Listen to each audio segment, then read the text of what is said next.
in any event, we're going to get started just to keep with the program time frame. So the first thing that we're going to talk about is ethics and professionalism. And the reason why we want to bring this up at the beginning is because you're going to be meeting with your client after you get your cases and your case summaries, and you want to be mindful of the fact that they may just be meeting with an attorney for the first time ever. And you want to take enough time to sit with them and go through a client questionnaire, which can be found in your training manual. And you will also go through the retainer agreement. Now, according to the rules of professional conduct, you want to make sure that your retainer agreement is in plain language. It states the nature of your relationship and that you are representing the client on a pro bono basis. That document will get filed with the court at some point. A little bit later on in the program, we'll talk a little bit about when it does get filed. You'll also want to go through your client's statement of rights and responsibilities. So you have to advise your client of her rights under the law. Now, these documents can be found at the firm. I mean, this, depending upon which firm you're affiliated with, most of them, all of them have done litigated divorces, so the retainer agreement will be on the firm's letterhead. You'll have a version of that. I believe there is a sample in the manual that you can look at just to see what both documents look like. You'll also speak to your client about the attorney-client privilege and confidentiality. So when speaking with your client, there is a privilege between you and your client that isn't to be broken. You'll explain that to the client, and you'll hopefully spend enough time with her where you can engage and develop a trusting relationship where she's comfortable in sharing all of the information that you need in order to properly represent her in the case. And you want to reassure her that the nature of your relationship is private, and unless she gives consent to you to divulge certain information, otherwise it's maintained as confidential.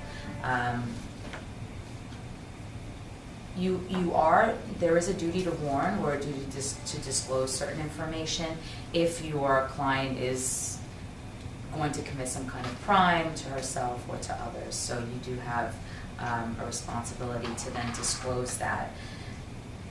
Working with an interpreter won't affect your relationship with the client or break confidentiality, because essentially the interpreter is an extension of you. And I believe that the firm does have a pool of interpreters that can be offered. Many of the paralegals or assistants in the office may speak another language and could be helpful if you do have a client who is non-English speaking.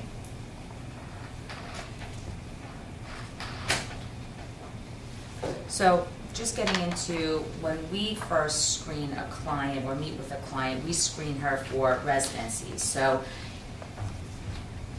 when speaking with someone at the intake level, we immediately ascertain how long they've been living in New York, just to see whether or not the action can be actually commenced in New York State.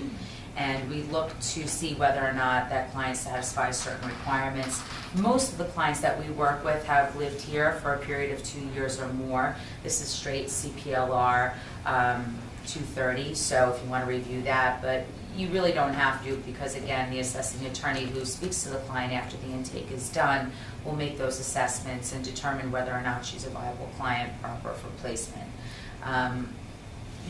Venue where you commence the action is going to be primarily in litigated divorces in a county where the party resides.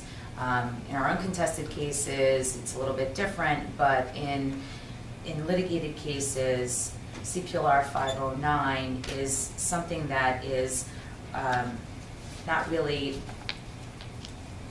often used, primarily because the court would like to hear a case where either party resides. So if, say for instance, your client lives in New York County and her spouse lives in Queens County, New York County, for the purpose of divorce cases, is a more liked county because of, and I don't want to say this on the record and on the tape, but the pool of judges that are in New York County have been practicing for a significant amount of time, both in matrimonial law, and have been on the bench for a significant amount of time in matrimonial cases. So their understanding of the law and of concepts that relate to our clients, such as cultural sensitivity, poverty issues. They're more understanding of those issues and are well-versed in those areas in matrimonial law. So if a party does reside in New York County, even if it's the client's spouse, ideally you would want to commence in New York County, commence your action in New York County. And that's obviously under DRL 211. So service of process, once you commence your action, is going to be done, but let me take a step back actually. Commencing the action is going to be done by summons with notice or summons and complaint. So depending upon what you prefer to do, you can do either or. The difference is that in a summons, you don't list the ancillary relief that you are seeking. You will list that in your verified complaint. If you're commencing an action by summons with notice, then you have to provide notice of the ancillary relief that you're seeking in the summons with notice. Our office will provide you a no-fee letter so you can commence the action without any fees because the client has been designated as a pro bono client. And the personal service of that summons with notice or the summons and complaint has to be done within 120 days of commencement of the action. So you have about 4 months to serve the defendant with either the summons with notice or the summons and verified complaint. When I say personal service, it has to be in-hand service on the defendant. It can't be left at his door. So unlike personal injury actions where you can do nail and mail or things like that, that's not allowed in matrimonial cases, so you do have to serve him in hand unless he's evading service. If he is evading service, then that is something that is important to note by your process server, because then you could seek service, substituted service, or alternative service, and we could talk about that if you run into that issue with your mentor. After he's served with the summons with notice, he has 20 days to either appear in the action by filing a notice of appearance and a demand for a verified complaint. Many times the defendant may not appear in the action. At that point, if your client is going to proceed with a litigated divorce, there's another step that you can take instead of waiting around for a notice of appearance and a verified complaint, but we'll get into that a little bit later. So commencing the action for a divorce falls under Domestic Relations Law 236B2. You want to include certain automatic orders. Along with your summons with notice or a summons and verified complaint, there are these automatic orders that direct parties not to transfer, sell, or encumber marital property or what might be considered marital property. So it puts a stall on all activity on any kind of property, either jointly held or in the individual party's name once the action is commenced. You also have to provide notice to the other party that once a divorce judgment is entered, that there is a loss of coverage to either spouse if covered by the other non-party. So you have to make sure that your client understands that upon judgment, as Gabriella mentioned, she will no longer be entitled to health care coverage that's employer-sponsored from the defendant. So that's something that she should be mindful of, especially if she has some kind of pre-existing condition. You might want to consider alternatives for that. Notice of guideline maintenance also has to be provided. That provides notice to either party that they have a right to seek maintenance, and it also provides notice that they may be someone who is obligated to pay maintenance. So that's something that is all part of the summons when you prepare it. And again, all of these samples are included in the manual. So after our training, which gives you a basic overview of what you're looking for when you commence a divorce action, once you're ready to do that, you'll refer to the manual and the samples that we've provided and the samples that the firm has in order to draft the documents. So as I mentioned earlier, if the husband doesn't appear or does appear, either way you're going to file a request for judicial intervention, and what this does is it seeks to have a judge appointed to the divorce matter so that both parties can proceed with litigation of the unresolved ancillary issues. So in a litigated case, as Gabriella mentioned, those ancillary issues that are outstanding and unresolved have to be determined by someone, especially if they can't be negotiated or settled. So the judge has to be appointed, a judge has to be appointed to the case. And once you do have an appointed judge, you want to make sure that you comply with the judge's rules. This particular rule that I mentioned here, 22 NYC-RR, it stands for New York Code Rules and Regulations, 202.16 subsection D, includes a lot of information about that are specific to matrimonial actions, which include timeframes for when to file an RJI or a note of issue, when to prepare statements of net worth, and all the financial documents that need to be filed with the court. So that's something that I really think that you should pay close attention to and read. It's not a long rule at all whatsoever. You want to highlight certain sections that are going to apply to your case that you want to be mindful of. For instance, when you are filing an RJI, after you file an RJI, even though there's no time frame as to when you file it, the court needs to issue a date for you to come in for a preliminary conference within 45 days of filing that RJI. So it gives you a time frame as to when the court's going to respond to the things that you're filing. You can also file, when we file an RJI, it's usually at the time of requesting a preliminary conference, which is an initial conference, and I'll get into that in a second, or filing a motion. So whenever you need a judge to make a determination about something in your divorce, that's when you're going to be ready to file your RJI and to seek a court-appointed, a judge appointed to the case so you can move the case along. I was going to read it probably after, but you know what, I'll just read in the code, just given the time that it's almost 11. So the next code for CLE purposes is KTTN 80. Again, that's KTTN 80. Okay, so your preliminary conference is scheduled usually within 45 days, as I mentioned, of filing the RJI. And this is, once you file your RJI, you should really begin speaking to your client about gathering certain documents that she'll need to present and prepare to be filed with the court, including a statement of net worth, which is it captures the financial picture for the client. Basically includes what her expenses are. There is a sample in the manual. What her expenses are, what her assets are, her debts, her liabilities. She'll start gathering credit card statements for you, bank statements, any kind of mortgage documents, closing documents, any information she may have, so you can get a clear financial picture of her financial circumstances. And any information that she may have that relates to her husband's income is also important and relevant. Also, with respect to the statement of net worth, it's something that I normally give clients when I initially meet with them, primarily because it takes a while for clients to gather documents in order to prepare this document. So no one's preparing for divorce as soon as they get married. No one's keeping an accounting of what their income and expenses are on a daily basis. Some people don't, some people do. But in the event that your client is one person who is not terribly organized or well-versed in what her assets, debts, and liabilities are, you want to give her this document because it may be overwhelming right away as soon as you meet her, in order to help her, give her enough time to prepare all the information that's needed and to gather all the information that's needed.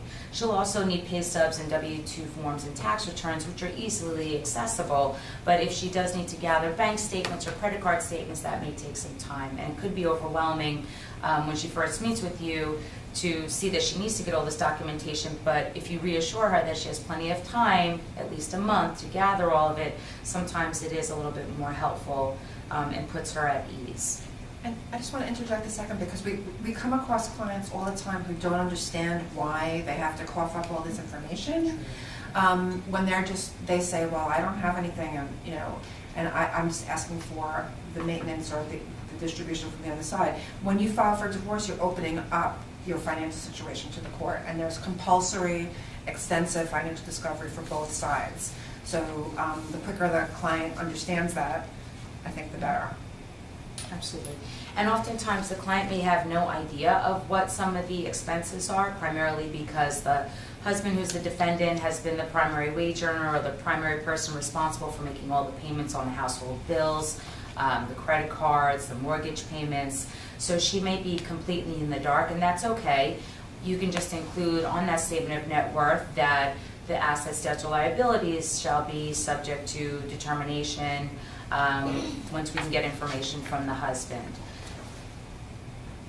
Also, once the court sets down an actual date and time for the preliminary conference, then you will appear at that preliminary conference to set a roadmap and a discovery schedule and to inform the court of what the issues are within the context of your divorce action. The purpose is to, like I said, set a discovery schedule as to when you're going to exchange demands for discovery and inspection, interrogatories, a demand for a deposition, expert witnesses. You'll also reserve the right to seek appraisals or have an attorney appointed for the children if there's a custody issue. You'll also possibly seek a real estate appraisal or a pension valuation, as Gabriella mentioned. All of these issues have to be set forth in the preliminary conference order. Whether or not you have an idea of the necessity for an appraisal, even if you don't know, you could still say that it's either going to be reserved for future decision or it's going to be pursuant to the CPLR. So there are certain information or certain words that you could include, and there are samples in the manual to preserve your client's right to seek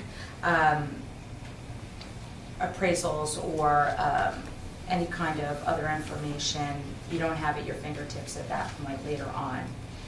What you also should expect at the preliminary conference is to meet with either the judge or the court attorney, depending upon how the judge runs his or her part. Oftentimes, for instance, I'll give you an example. In Queens County, there is one particular part with a court attorney referee who hears only preliminary conferences. That is her job. Her name is Friedewitzer. She is actually the child of the Friedewitzer versus Friedewitzer case, in the best interest case that Gabriella mentioned earlier, and she is an attorney, not a judge, in Queens County who only hears preliminary conferences. So you'll be meeting with her, discussing the issues, then she'll take that document, run over to a judge that she's assigned to that day, and that judge will sign the order, and there's your preliminary conference order. She talks about that publicly, by the way. We didn't just out her as... Yeah, absolutely. I wouldn't have said it had I not. Right, thank you. So in that case, there's a separate part that does the preliminary conference. However, that's specific to Queens County. In other counties, such as New York County or Kings County, it's usually the judge that's going to be hearing the case for the entire life of the case who actually does the preliminary conference. I personally feel that that particular part might be a bit redundant in Queens County, but that's how they do it. It runs efficiently and it works for them. But in New York County, other judges like to handle their own preliminary conferences. Some judges have their own specific forms that they've created for preliminary conferences.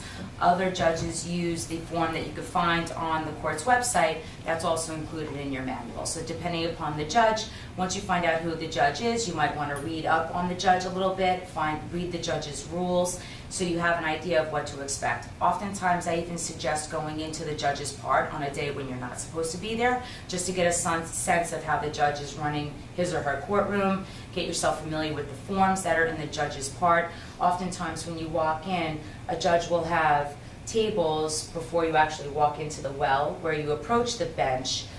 They have tables set out with all different forms that the judge uses in his or her part. So it's great to become familiar with the courtroom before your actual court appearance. Kind of helps you set yourself at ease as well. It makes you a bit more comfortable when you actually walk into the court appearance on the first day.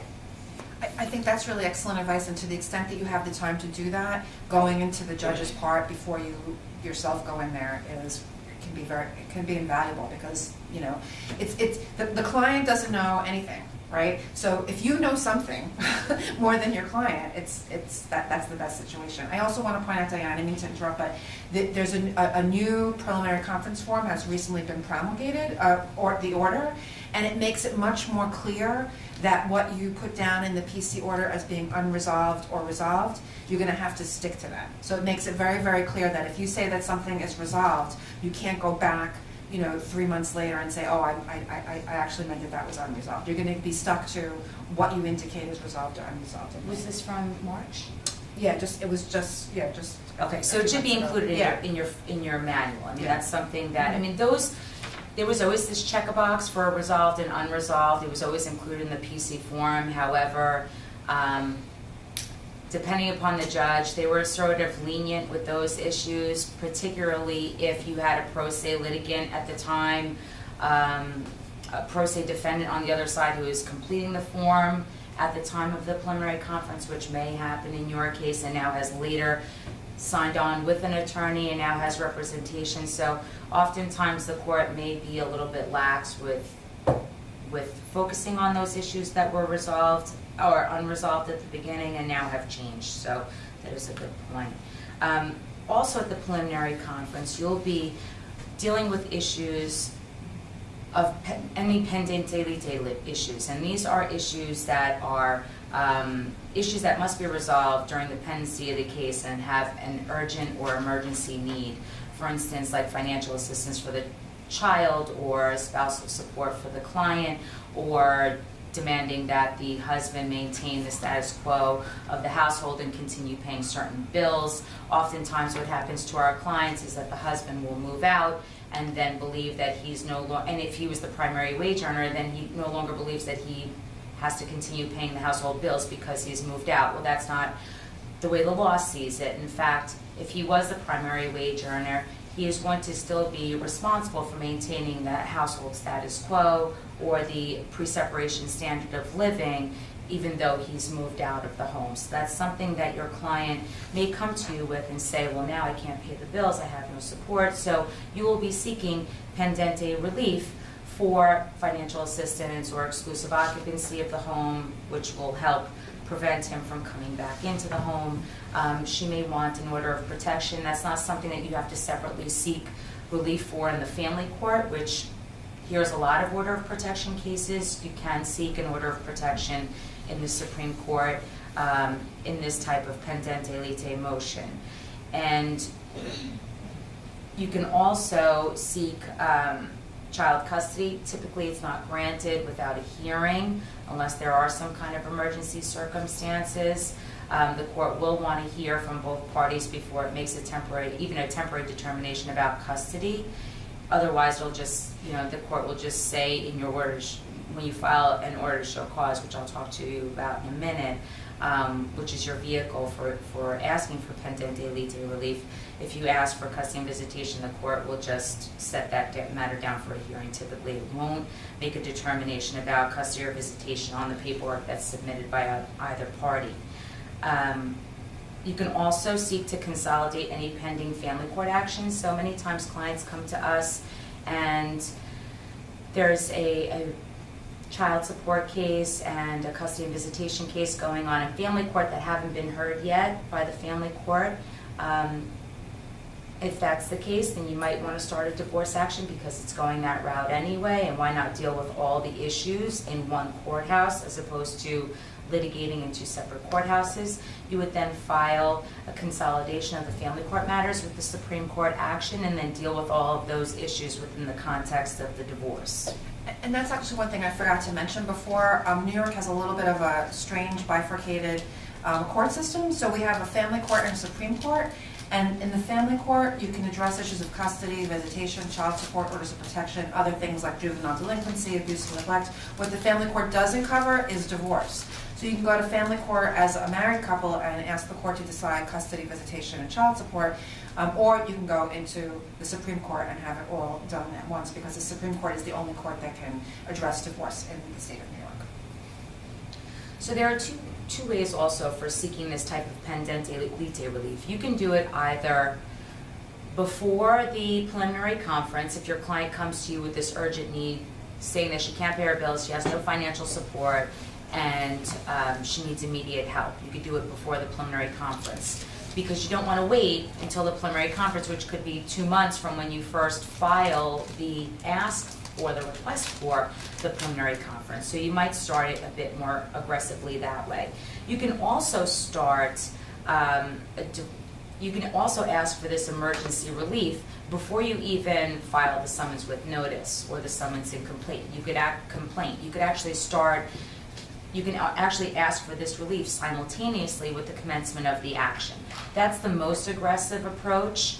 But if your client comes to you with this urgent need, that may be the best approach for her.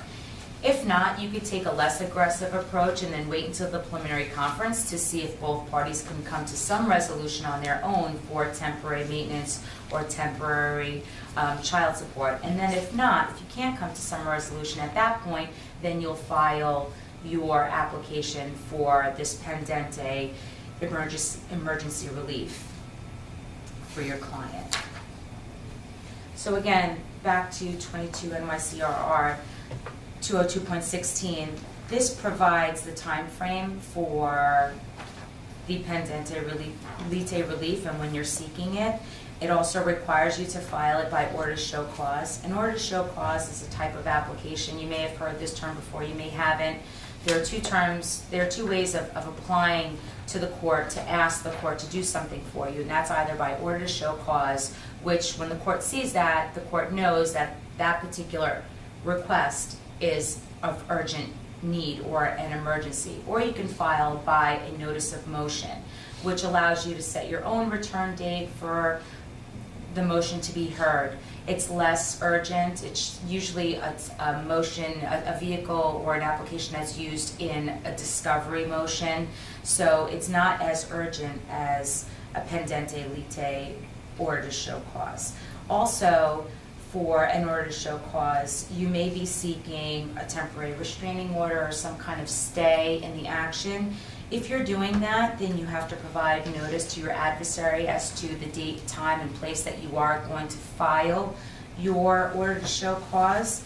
However, if you are seeking certain injunctive relief that may prejudice your client, if you provide that type of notice, then you have to explain to the court why it's not in your client's best interest for you to provide notice to your adversary of the order to show cause. So in a certain case, it may be, I've done it before, where there's a threat that he may dissipate some 401k or some kind of IRA or an account if he's provided with notice. I mean, now that's been done away with the automatic orders, but long ago when I was practicing, that's a reason. Another reason would be for, I guess, an order of protection, something like that. If you just feel that it's not in your client's best interest to give the other side notice, you just want to provide an affirmation or a letter to the court detailing why it's not in your best interest to provide your adversary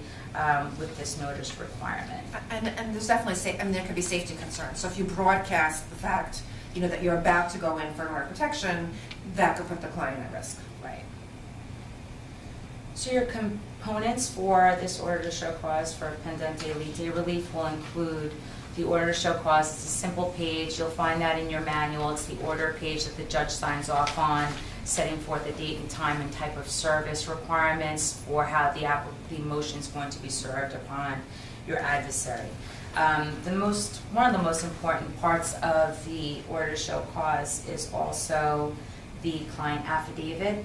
That's where your client will be setting forth all the facts that will support the relief that she's seeking and support her position. So you'll give a procedural history of the case, a history of the marriage, and then you'll speak to certain factors that will support her position for seeking child support or seeking spousal maintenance. And she'll detail all the facts of the marriage and the information that you need in her affidavit. Plus, we'll give you any kind of relevant exhibits that she may have, including any kind of financial documentation showing unpaid bills or showing an old pay stub of the husband's, or showing any kind of retirement accounts or anything that may support him being the primary wage earner or her position for child support or need for spousal maintenance, whether or not she doesn't have a work history comes into play here. All of the facts will be set forth in her affidavit. She'll also have to have completed by this point the statement of net worth, because that'll be an exhibit that needs to support her ask for financial relief. Your attorney affirmation is going to be based in law. However, you can apply certain facts. It's kind of like a typical law school essay where you have your issue, you set forth the rule, you do the analysis. That's what your affirmation will look like. And you can include some evidence of the husband's income if you have it. If not, you can just opine as to what his income was or may be. She may not know. She may have been prevented from having any information relating to what his income was, but you can speak to an idea of what his income may be based on the type of employment or job or career that he has. You can, I mean, I've had certain teams that I work with go as far as just Googling, say if the husband's an IT person, just what an average IT person earns in New York, or a taxi and livery driver. There's so much information out there on the internet as to what someone in his capacity should be earning, that the court would take either judicial notice of that information. If you include some websites as exhibits, they'll look at that. Or you can also include any kind of information she may have about his employment and what he did and what bills he paid in her affidavit. A lot of our clients don't have any idea of what their spouses are earning, and it's important to just be mindful that many of our clients are victims or survivors of domestic violence and have suffered through financial abuse, and the type of financial abuse that they experience is, withholding of this income by the spouse. So many times, and I catch myself doing it too, I say to myself, how do you have no idea of what he was earning? And they just don't. So it's important just to be mindful of the fact that even if you try and probe, well, did he, do you have any, it's just sometimes the answer is that they don't have an idea. And then you just have to take another step further to find out what his income may have been based on the type of employment that she's describing that he had. You'll also include, Gabriella mentioned that the Internet has plenty of calculators for maintenance and child support. NewYorkCourts.gov is a website that we'll be referring you to. You'll see it in the manual also. But it's a very useful website because it's the actual court's website that houses all of the forms that we've mentioned today, including the RJI, the statement of net worth, including the preliminary conference order. And they also have a maintenance and child support calculator where you can plug in information about both parties' incomes, and the court calculates through this program that it has. It'll calculate what the amount is for child support and spousal support. So you can include that as an exhibit in your application for a pendente lite relief for your client. Or you could set forth the formula in your affirmation. Either way, I've seen it done either way, and there are samples in your manual showing that as well. So it's really whatever you prefer.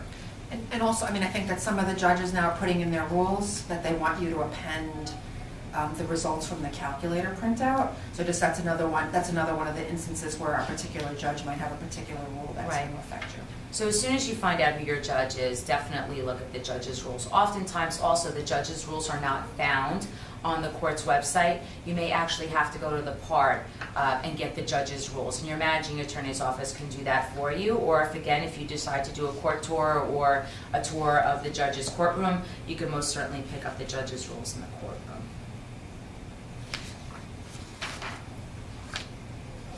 Okay, so again, to talk a little bit about the pendente lite relief in conjunction with the maintenance formula, that was the slide that Gabriella had talked a little bit about earlier with respect to temporary maintenance, and that's going to be just an amount that the court's going to determine. That's going to be for the duration of the divorce action only, and then within the context of the divorce, you'll make a settlement or you'll have a trial with respect to final maintenance.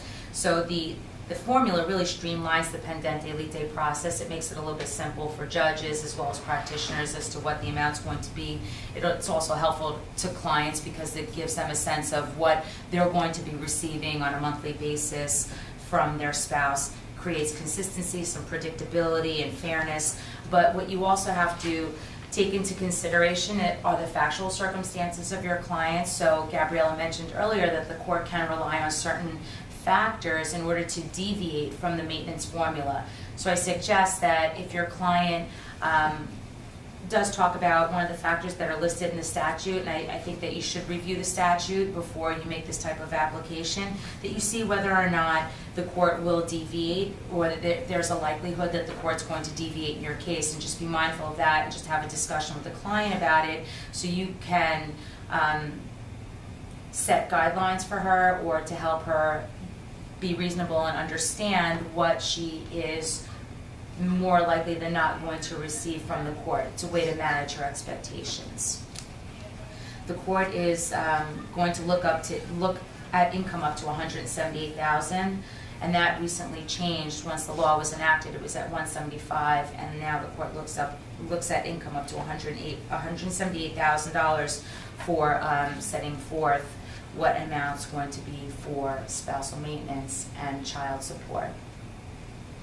Counsel fees is not an issue that you're going to be dealing with, primarily because you're not going to be seeking counsel fees unless there is some kind of extreme circumstance where dilatory tactics are being used by the other side, constant adjournments, or not showing up for court appearances. You may seek some kind of counsel fees. We've had pro bono teams, Gabriella's had experience with pro bono teams specifically where they've sought counsel fees despite being hired pro bono. And the court has granted that. So if that is a case that comes up, I mean, that's something that you'll discuss with your mentor, and we'll make an assessment as to whether or not that's something you're going to want to pursue and seek from the court. But as of right now, the way it is, you're not going to be seeking any kind of counsel fees ever. However, in the future, if you do want to have an understanding of that law, it is found under DRL 237. And I have to give a plug that the firms who've done this have generously then donated the counsel fees back to her justice. So just keep that in mind. Okay, so getting into discovery. The scope of discovery is vast in matrimonial cases, as Gabriella also mentioned earlier.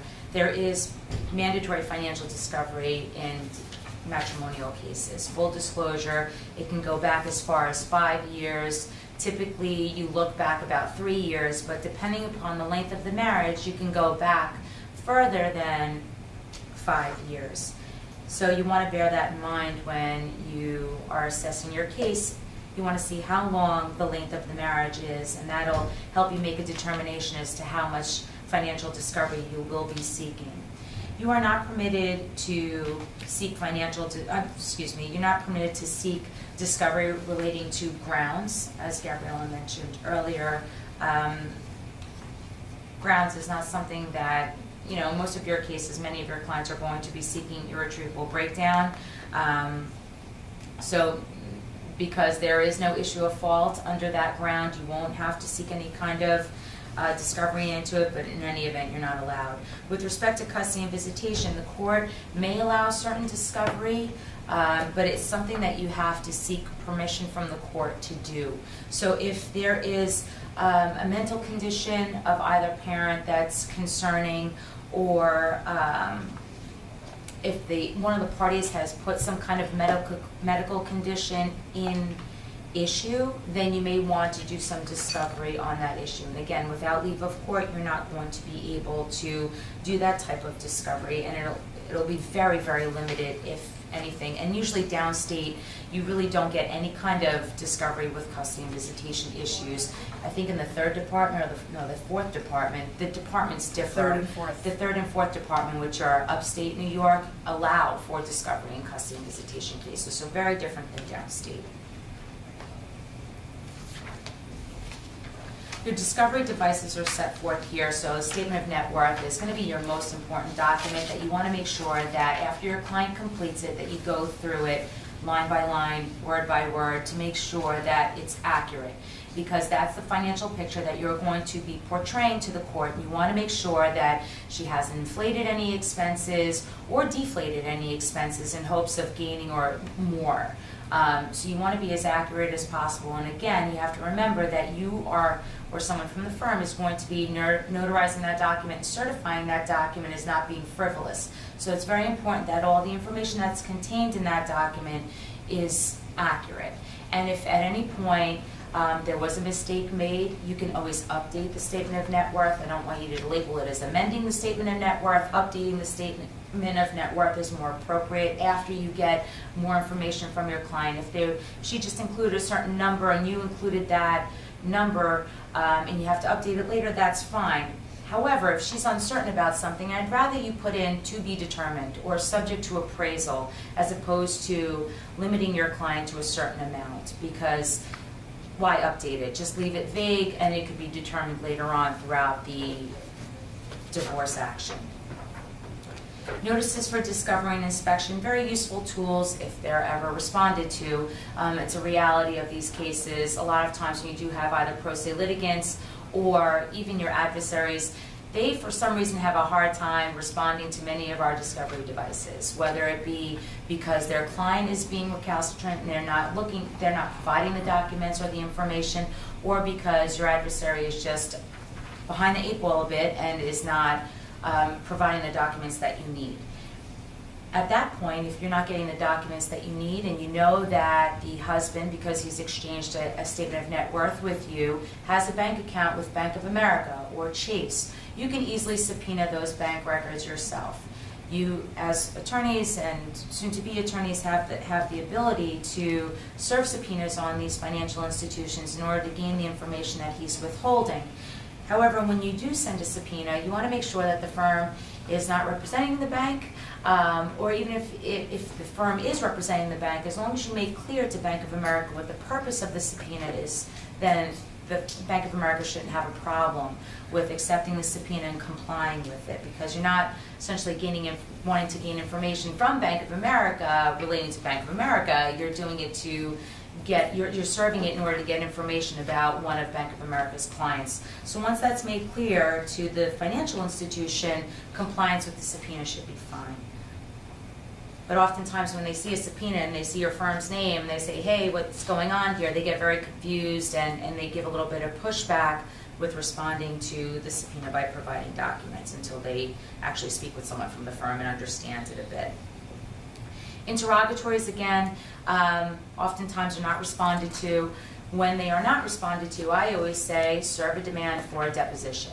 Even if you don't have a financial picture for the defendant, it's important to get him in and have him sit in the hot seat and ask him questions about how he pays his bills if he's saying that he has no income. How is he supporting himself and his other children if he has no income? How is he paying his rent? So I always find that depositions are very useful, and I know that many of the firms that we work with will allow for depositions to be held. They are expensive and costly and time-consuming. However, I feel that they are very beneficial, especially for those that are not providing documentation. They're also very beneficial for those that have provided financial documents that are unclear. So if you have a question about a transaction on a bank statement, a big deposit on a bank statement, bring the defendant in and ask them about it.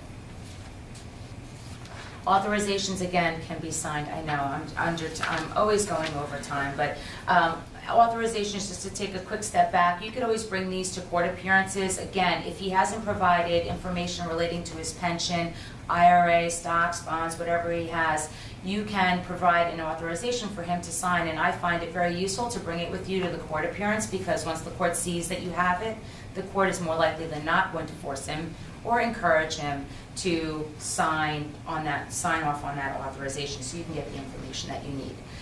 Appraisals, again, as Gabriella mentioned, or I am not sure if she mentioned, but it's something that I was thinking of when she was talking about it. We use different financial consulting firms such as FTI and Kroll in order to do certain real estate business and license valuations if those are at issue.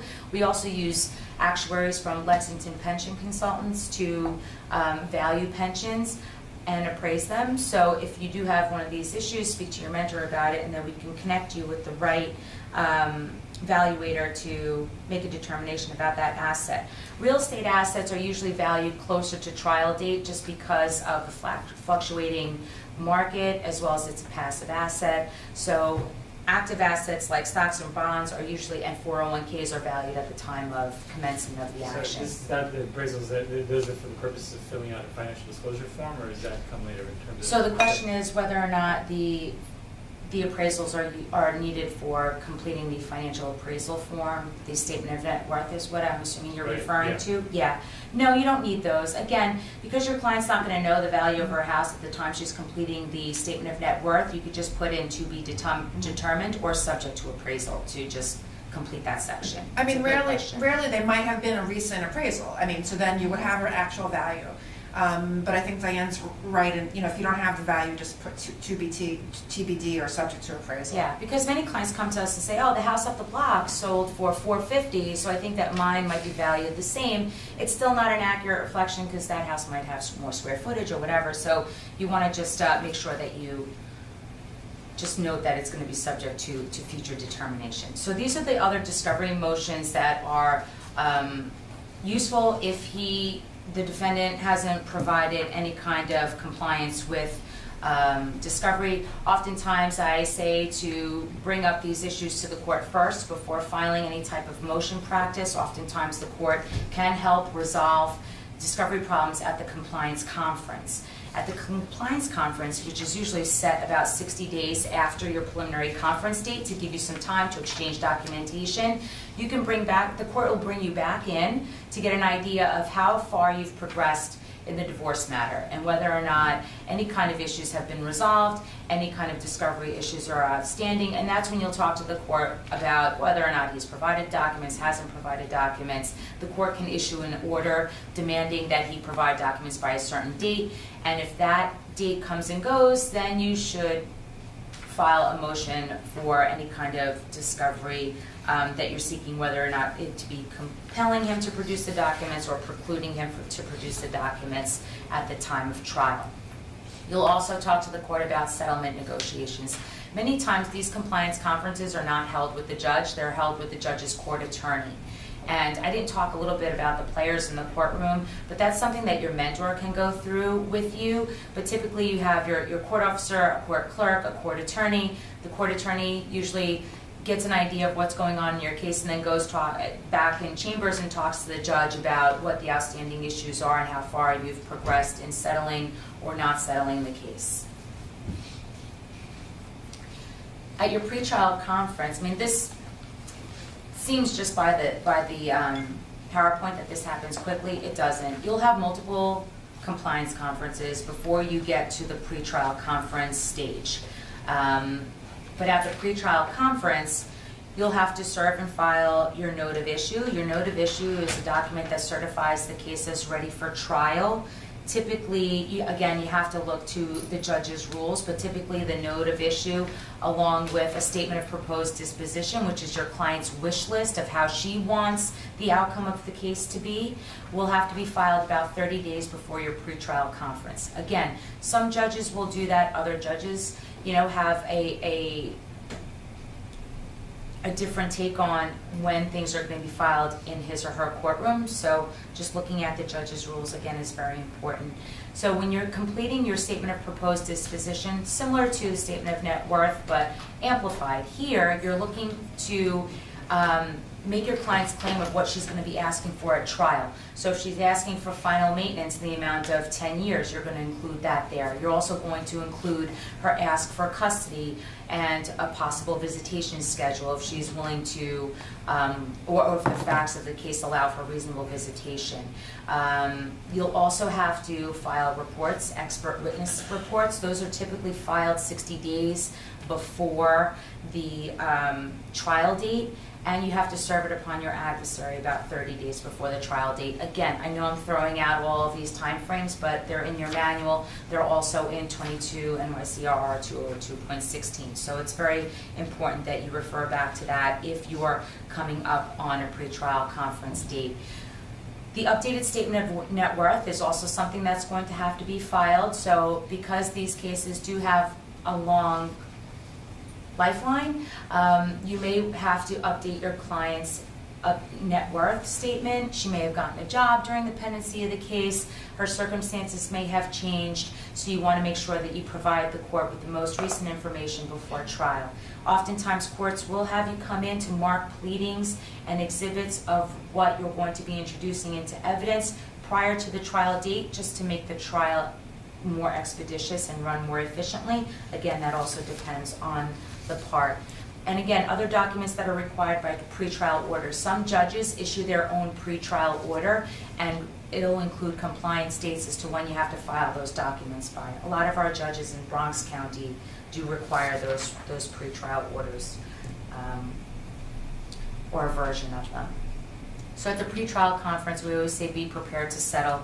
More often than not, cases at this stage will have some kind of draft settlement agreement already exchanged between the parties. There are just certain issues that, with the court's help, can be settled at the pretrial conference. Oftentimes, you do need the court to help you along with certain issues, and that's typically done at this stage. Don't feel the pressure to settle, though, at the pretrial conference. If the parties are just too far apart, then the matter is going to be set down for trial. Oftentimes, the court will pressure parties to settle, primarily because the court doesn't want to be in a position to make a determination about the life of a party or both parties with only snippets of evidence. I mean, you have to remember, there's only certain things that you can be introduced into evidence, and that's the only thing that the court can rely on in making a determination. It's always more beneficial for the parties to settle, especially terms of custody and visitation. But sometimes you just can't, and settling on the record should also not be done. I just want to talk a little bit about that with respect to stipulations of settlement, because you want to make sure that if there is an agreement between the parties, that it's done in a writing, subscribed by the parties, and that they've had plenty of time to read through that settlement agreement before they have signed anything. It's very important that you do not put a stipulation of settlement on the record. More often than not, under that type of pressure, you're more likely to forget something and not include it on the record, and that could be detrimental to the client. We've seen horror stories where, as Gabriella mentioned earlier, about pre-survivorship benefits that were lost, primarily because at the time an attorney was under pressure and forgot to mention that on the record. And whatever is on the record is usually incorporated into the judgment of divorce. So you want to be mindful of putting anything on the record, and I really strongly suggest that you don't do it. I can't stress the importance that the court can really try to pressure you. Okay, I mean on these pretrial conference dates, the one thing the court wants to come out with is a settlement, and there can be really such tremendous pressure. And as young attorneys, or people who are being supervised by attorneys who don't do this on a regular basis, it can be very intimidating.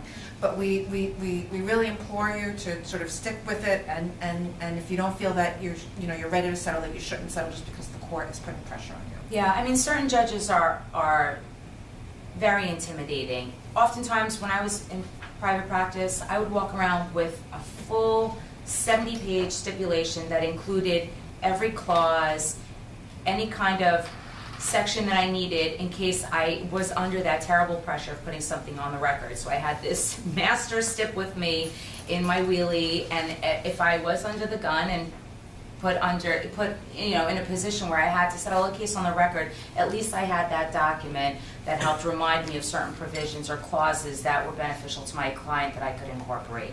So just another, practice tip that you may want to include or bring along a master stip with you. And there are some good stips that are included in the manual that we have, and your mentor will have access to them as well.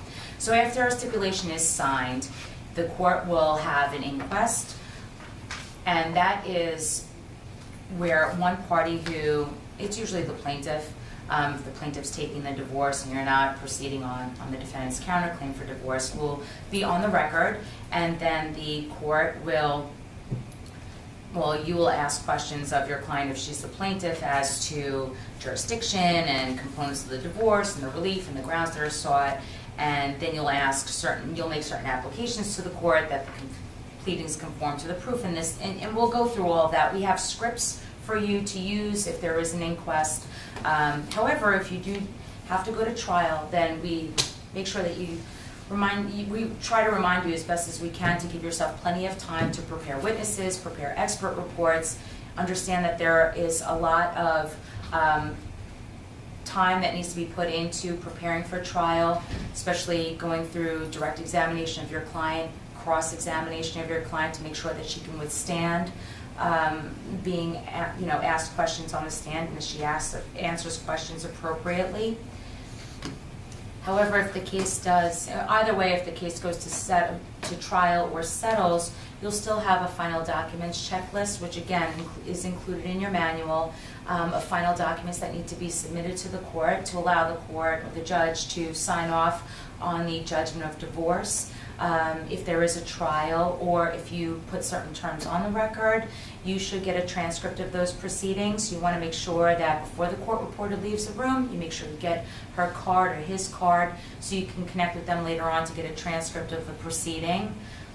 I always say that if you get a case also at some point where your client appeared pro se at any point during the divorce action stage, you get a case that has already been started, or if she's a defendant, she had to appear pro se, you want to get a transcript of those proceedings as well, just to get an understanding of what happened when you weren't involved in the case. And then once a judgment is entered, you will receive notification that it's been entered. You'll pick it up from the courthouse, and then you'll serve it upon your adversary with notice of entry, and then your case has concluded. Typically, these cases do take a long time, so even if you have started this in the summer, you may not see it to the end. It's a strong likelihood that you won't see it come to an end during your time at the firm. However, they are great cases to work on. You will get a lot of skills. You will have the opportunity to develop a lot of skills and get court exposure and client exposure. So we do thank you for your interest in taking on these cases, and we wish you the best of luck in the summer and the future. And thank you for attending the training. If any questions, you can put them forth now or come up to us after the training is concluded, whatever you want to do. That's it. Okay, great. Thanks, everyone. Thanks so much.